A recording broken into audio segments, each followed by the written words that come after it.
So you've done the beginner push-up, and now you want to do a real push-up, a basic push-up. In this video, I'm going to show you how.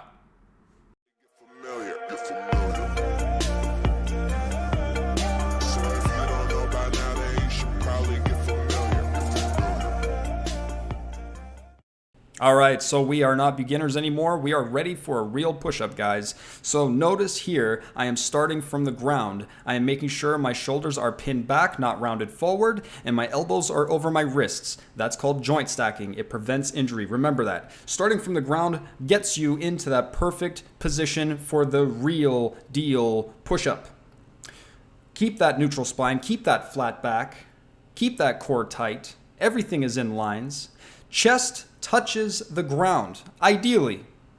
That's the idea. Chin or chest, people are made up differently. Everybody's different shapes and sizes, correct? Next, my tip, which I never hear anybody use, is flex your glutes. I am squeezing the bad word out of my butt right now. You cannot see it, but I am, and it helps stabilize your core and everything down below so that you get to focus on all your upper body muscles while doing this motion. It really helps all that extra movement in your body come together, and it's more efficient to do things this way. Remember to breathe out on the way up and breathe in on the way down. And rest when you need to.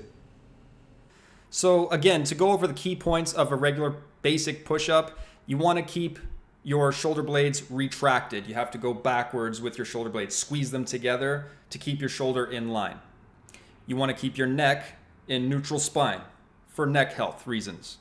You want to, a good tip anyway, you don't have to do this, but it's a great tip to make sure you have proper form, is start from the bottom, start from the ground and push up.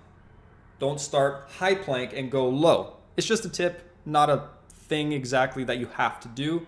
It's a great way to start off a push-up.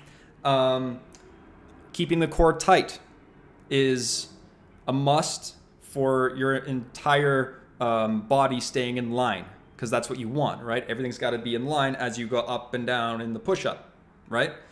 So yeah, keep that in mind as you're doing the push-ups and make sure to keep correct form as you go. The second you're too fatigued to continue that form, your form is compromised. So rest properly, sufficiently, adequately, and then attack it again when you can. Hey guys, so as you can see, I was using a mat in that video. It really helps when you're working on uncomfortable, hard surfaces. If you're in a carpeted area, it can also help as well if it's like that hard, like flat carpet. It's not shaggy or anything. So I really recommend you getting a mat. There's different types of thicknesses of mats, so take a look. I'll leave a link in the description below to help you find mats easier and at an affordable price. So that's it for push-ups, regular push-ups anyway. I hope it was helpful for you. And if you like what you see, don't forget to hit that like button, subscribe, leave a comment below, and yeah, I'll see you guys next week. Thank you so much for watching. You're the best. See you guys.